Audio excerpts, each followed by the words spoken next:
ಶಿವಮೂರ್ತಿ ಟ್ರಸ್ಟ್ನ ಎಲ್ಲ ಮೈಸೂರಿನ ಪದಾಧಿಕಾರಿಗಳು ಇವರು ಸುಮಾರು ಕಳೆದ ಒಂದು 6ರಿಂದ 7 ತಿಂಗಳಿಂದ ಕೂಡ ಈ ನಮ್ಮ ಆಶ್ರಮದಲ್ಲಿ ತಿಂಗಳಿಗೆ 1 ಸರಿ 2 ಸರಿ ಆದರೂ ಕೂಡ ಒಂದು ಭೋಜನದ ವ್ಯವಸ್ಥೆಯನ್ನು ನಮ್ಮೆಲ್ಲರೂ ಮಾಡ್ತಿದ್ದಾರೆ.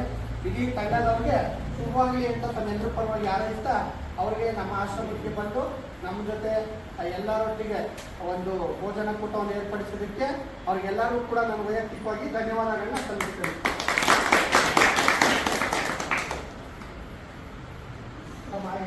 ಬಡಿಸ್ಬೋದಾ ಸರ್?